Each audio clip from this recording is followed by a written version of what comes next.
El canal del Congreso presenta.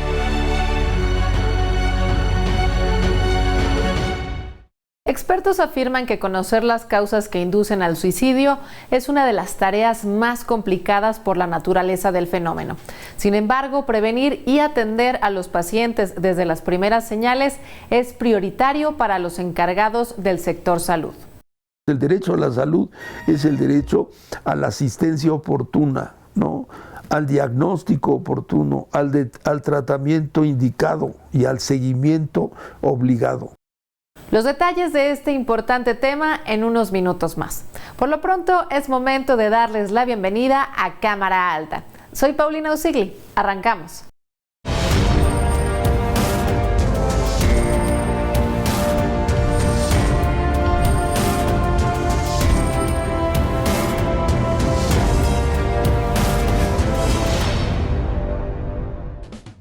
Tabiques para la construcción, cosméticos, alimento para ganado, biocombustibles, entre otros, son algunos de los usos que ciertas industrias han comenzado a proyectar para el sargazo en cadenas productivas, tal y como se expresó recientemente en una sesión de la Comisión Permanente en la Cámara Alta.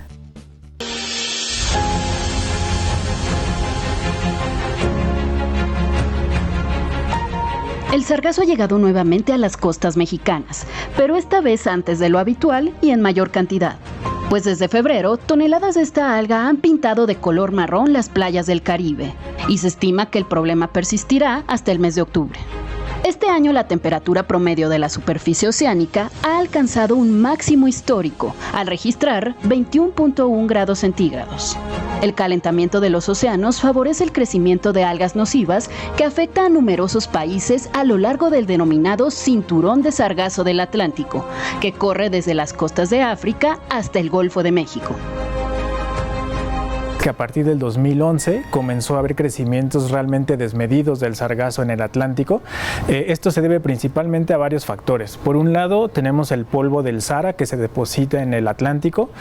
Por otro lado, con el aumento de la contaminación de los ríos, estos ríos descargan también en la cuenca oceánica y esto aumenta la fertilidad, digamos, del océano y también el aumento en la temperatura del mar. En su recorrido por más de 30 naciones, causa impactos medioambientales, económicos y de salud, pues puede provocar afecciones respiratorias por el deterioro de la calidad del agua y el aire debido a la descomposición de este organismo que emite gases tóxicos como ácido sulfídrico, amonio y metano. Además, repercute en la vida marina y en la actividad pesquera. El sargazo, digamos, tapa la penetración de luz y esto afecta tanto a los corales como a las praderas marinas y cuando se empieza a descomponer el sargazo, esto genera la reducción de oxígeno en el agua. Entonces eso es un problema realmente muy severo para los ecosistemas. El efecto, digamos, económico pues está relacionado con el efecto que se tiene sobre la industria turística y en el efecto social se han detectado ya algunos problemas de salud. Es una plaga que daña a todo un ecosistema, las playas las erosiona, daña al coral marino y por supuesto también a las especies marinas. Es un tema de salud pública, de economía, de medio ambiente, tiene muchas aristas. Según un estudio de la UNAM, el costo aproximado por limpiar de sargazo cada kilómetro de litoral es de $1,5 millones al año. Por ello, los legisladores solicitaron atender el impacto que causará el arribo de más de 50,000 toneladas de la alga a costas mexicanas.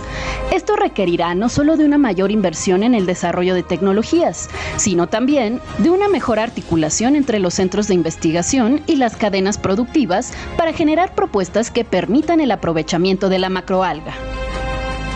Lo que tenemos que lograr es la consolidación de una industria nacional con base en el sargazo y este puede tener muchos usos. Se ha visto que puede ser como biocombustible, biofertilizante, mejorador de suelo, incluso para forrajes, para algún tipo de material. La industria farmacéutica también se puede beneficiar del sargazo. El problema debe atenderse de forma coordinada, transdisciplinar e interinstitucional. Asimismo, se debe impulsar un marco normativo que permita a las industrias que deseen aprovechar estos grandes volúmenes de biomasa, establecerse legalmente y tener certeza jurídica para invertir.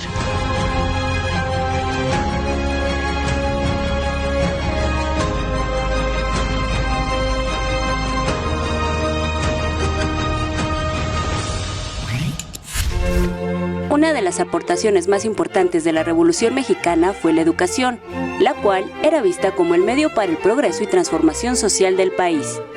Con la intención de cumplir con este principio revolucionario, en la Constitución de 1917, en el artículo 3, se rescató el mandato de la educación libre y se fijaron 2 preceptos más, laica y gratuita.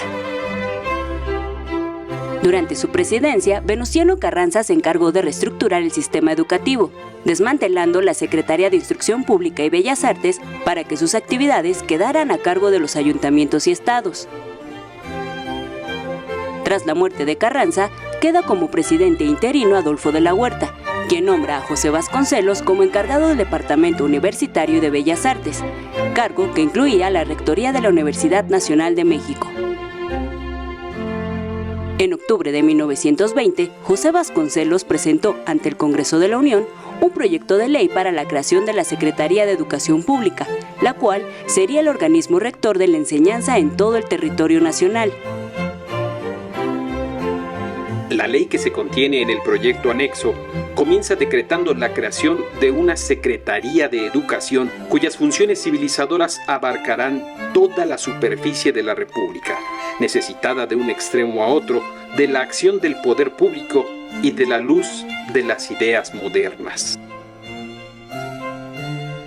La medida fue aprobada por unanimidad por el Congreso de la Unión el 25 de julio de 1921.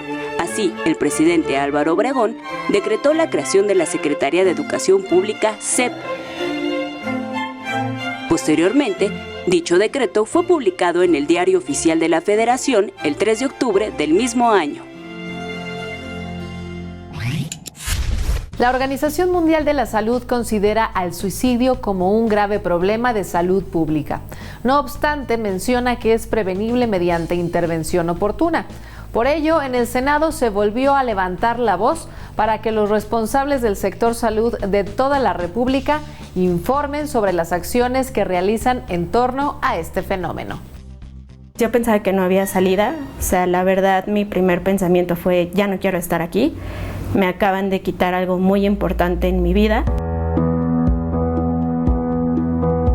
El suicidio es la segunda causa de muerte en México y tristemente va en aumento entre personas de 15 a 29 años. Por cada 100,000 individuos, la tasa de muertes al año por lesiones autoinfligidas creció de 8.1 a 10.4% entre 2015 y 2021. Hay que distinguir, porque técnicamente así se hace, lo que se llama conductas suicidas o ideaciones suicidas, que tienen que ver con todo este comportamiento de me quiero morir, he pensado en matarme, la vida no tiene sentido, ¿no? Que de suyo refleja un problema, la persona no se siente bien. Puede ir desde ahí hasta intentos de suicidio, y del otro lado está el suicidio, es decir, el consumado.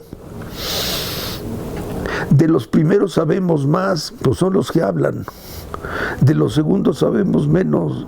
Saber qué ha disparado estos trastornos es una inquietud que impulsó al senador Juan Antonio Martín del Campo a solicitar a los titulares de la Secretaría de Salud Federal y de sus homólogas en las 32 entidades federativas un informe de las acciones y programas que han desarrollado para prevenir el suicidio. Presenté una iniciativa para que no nada más fuera un consejo, sino que fuera una dirección que estuviera a cargo del seguimiento de lo que es el tema de prevención a lo que es el suicidio, pero sobre todo del tema emocional que conlleva precisamente a lo que es el suicidio. ¿Cuáles son las cosas que el Estado debería desarrollar más? Primero, una cultura de la salud. ¿Qué debe hacer la gente triste? ¿A dónde debe ir a preguntar? Ha habido esfuerzos en materia de difusión de temas de salud, pero que se difundan temas de salud de este tipo. Si bien los problemas de salud pública corresponden al Estado, también le toca a cada individuo superar barreras y tabúes como es asistir al psicólogo. Actualmente sigo conociendo gente que le mencionas la palabra psicólogo o algún tema relacionado a y pues lo primero que se viene a la mente es no estoy loco. Entonces siento que se debería de compartir más información, llegar a más población para así abrir un poco más este campo y la mentalidad de los mexicanos. Más investigación, más difusión y más aprovechamiento del primer contacto médico-paciente. Eso permitiría detectar más oportunamente, informarle al paciente, al enfermo, mejor y más oportunamente y disipar ideas equivocadas. Ojalá que tengamos funcionarios en la cual tengan esa sensibilidad de poder servir realmente.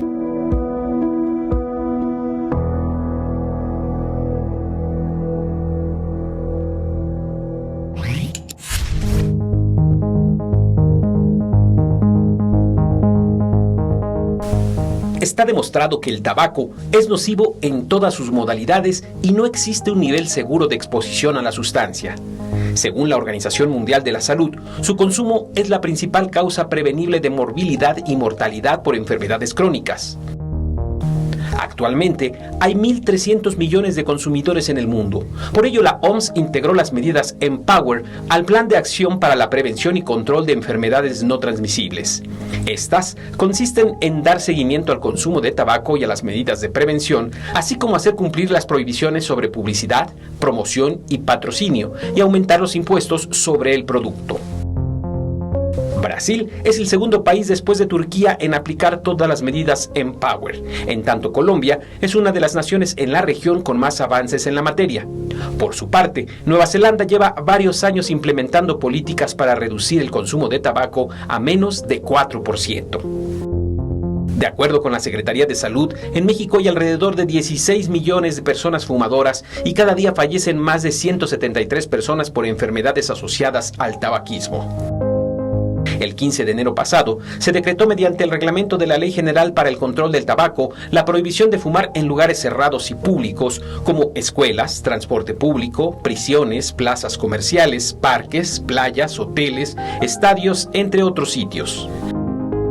De esta manera, se garantizaron espacios libres de humo de tabaco en bares, restaurantes y lugares de trabajo en 2008. La reforma también prohíbe la publicidad, promoción y patrocinio de productos de tabaco, así como su exposición al interior de tiendas.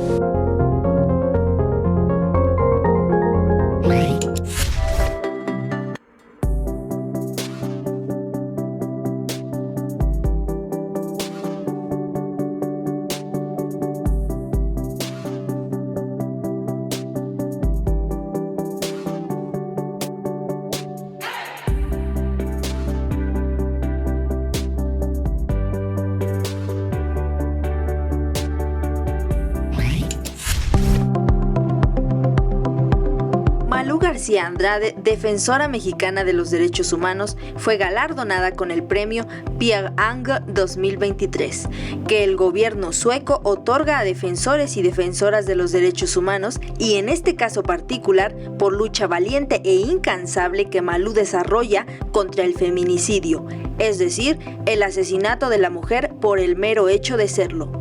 El premio Pierre Angel se creó en 2004 en memoria de los esfuerzos del diplomático Pierre Angel durante la Segunda Guerra Mundial, cuando salvó a judíos húngaros del Holocausto.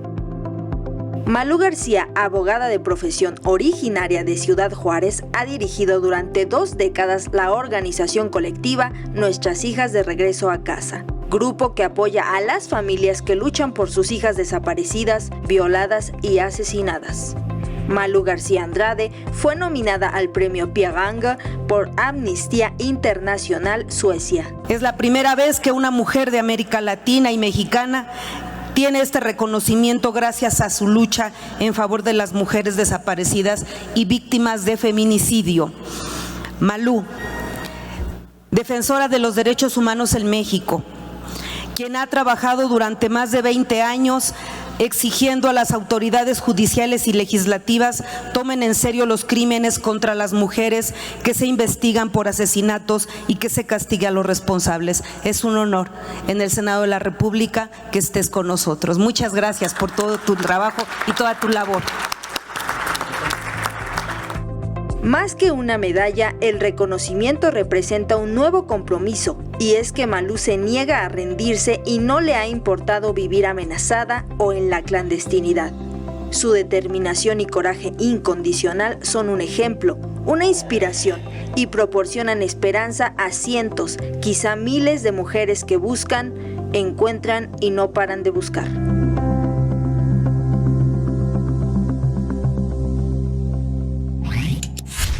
Entender por qué el dinero ya no alcanza y qué motiva el alza constante de los precios de bienes y servicios significa entrar a los terrenos de la inflación, un fenómeno del que se habla todos los días en los medios y que ocupó buena parte de la más reciente comparecencia de la gobernadora del Banco de México en el Senado de la República.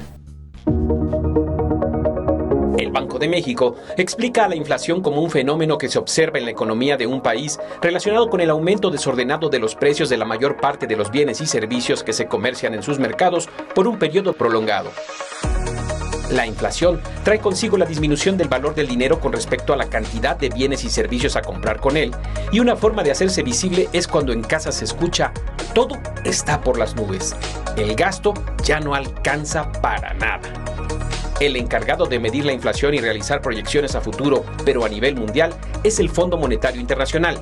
Dicha institución reportó, por ejemplo, que en 2022 la inflación mundial alcanzó un pico considerable situándose en 8.7%, nivel que no se había presentado desde 1995.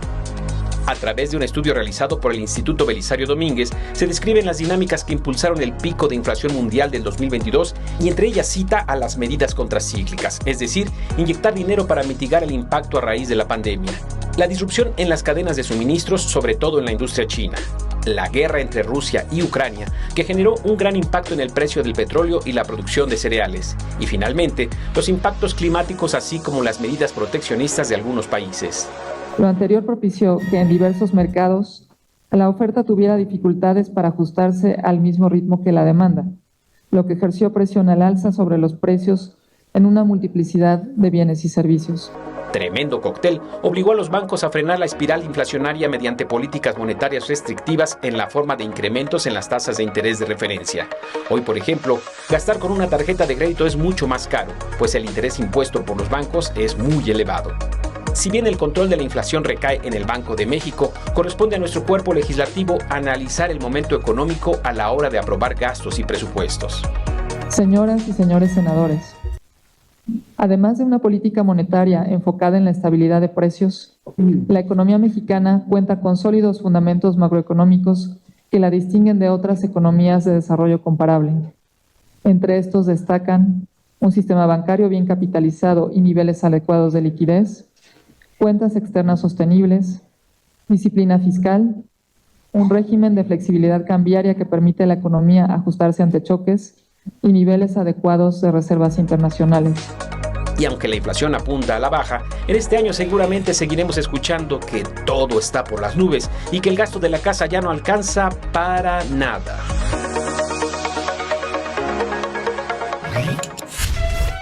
Una de las mujeres más importantes en la política mexicana a mediados del siglo XX fue sin duda la de Amalia González Caballero de Castillo Ledón, la primera mujer embajadora y la primera mujer que formó parte de un gabinete presidencial.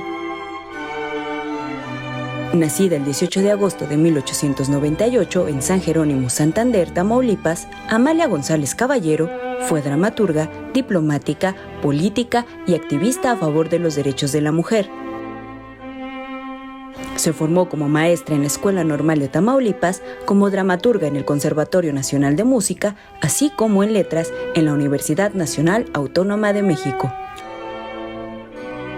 Su liderazgo y su excepcional capacidad la llevaron a ocupar diversos cargos políticos y diplomáticos, los cuales le permitieron adquirir espacios de influencia política durante 40 años. Como activista a favor de los derechos de las mujeres y a lo largo de su carrera, promovió diversas reformas feministas, una de ellas el sufragio universal para las mujeres mexicanas.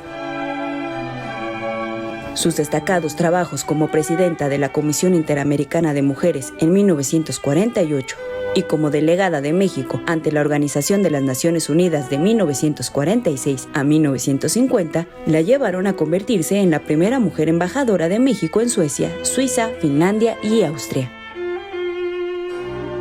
Posteriormente, durante la presidencia de Adolfo López Mateos, Amalia González Caballero se convirtió en la primera mujer en formar parte de un gabinete presidencial, al ser nombrada subsecretaria de Educación para los Asuntos Culturales de 1958 a 1964.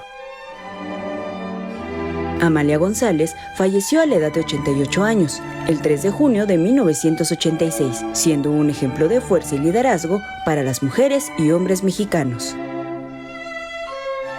Por su amplia trayectoria y labor en el Servicio Exterior Mexicano, el 21 de enero de 2010, el Congreso de la Unión aprobó por unanimidad el decreto por el cual se le reconoció como mujer ilustre, y hoy sus restos descansan en la rotonda de las personas que, como ella, fueron igualmente ilustres.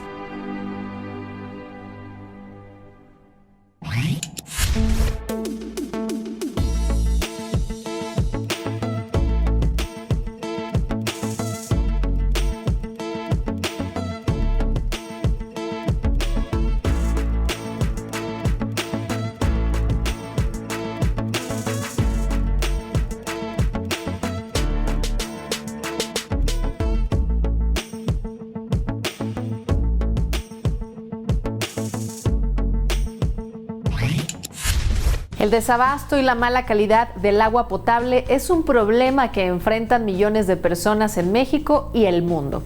3 de cada 10 individuos carecen de este servicio. Por ello, el sexto de los Objetivos de Desarrollo Sostenible consiste en alcanzar el acceso universal y equitativo al agua potable y a servicios de saneamiento. Hoy en día, la escasez de agua en algunos estados de la República representa un duro golpe a la economía familiar, debido a que conlleva un gasto de entre 500 a 1,300 pesos por la compra de pipas. La escasez de agua, vaya que en mi casa sufrimos de hecho, o sea, nos llega cada tercer día y tenemos que apartarlo con varias cubetas, ¿no? Tambos, entonces me afecta a mí, a mi familia. El desabasto en el suministro de agua es una constante y a ello se suma el abuso por parte de los piperos, quienes aprovechando la situación venden el agua hasta por el doble de precio del que normalmente lo hacen. En realidad que el tema de los piperos no sería tan importante si en el presupuesto, si hubiera un proyecto que manejara el tema que es el más importante para mí, el agua, para la ciudad. Si en realidad se invirtiera mejor, si planea mejor el presupuesto para que tuviera acceso al agua más personas, no tendríamos que llegar a tener esta necesidad. Al respecto, en el Senado se presentó un punto de acuerdo para solicitar a la Comisión Nacional del Agua que lleve a cabo acciones para prevenir y combatir el robo clandestino de agua potable, además de solicitar que se apoye a la población con la provisión del servicio de pipas de agua gratuitas, cuando haya condiciones extraordinarias de escasez para proteger los derechos de los consumidores. Está dicho que 100 acuíferos de los 600 de los más de 600 están siendo sobreexplotados.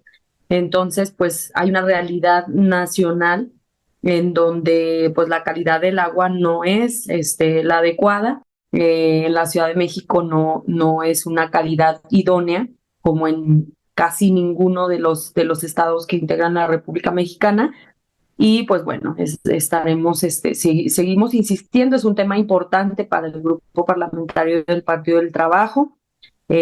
Acabamos de presentar un punto de acuerdo en donde exhortamos a la Conagua a hacer un análisis de la calidad del agua. Es indispensable que los gobiernos de las entidades federativas, los municipios y las demarcaciones territoriales de la Ciudad de México se coordinen entre sí para garantizar el acceso y saneamiento del vital líquido.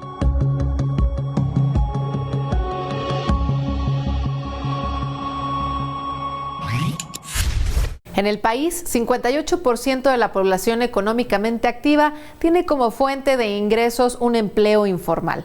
Se trata de un tema pendiente que por el tamaño del problema debe mantener más presencia en el legislativo.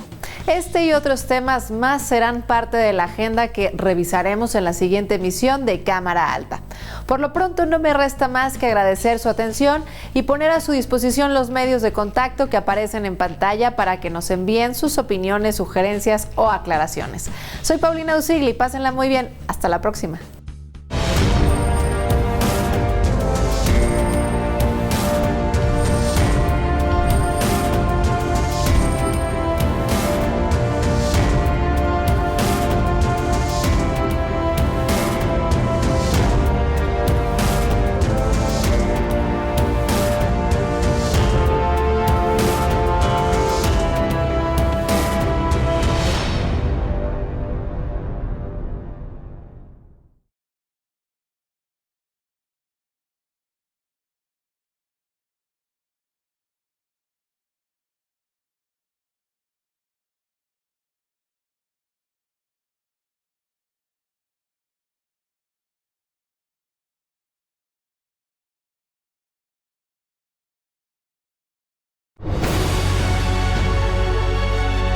El canal del Congreso presentó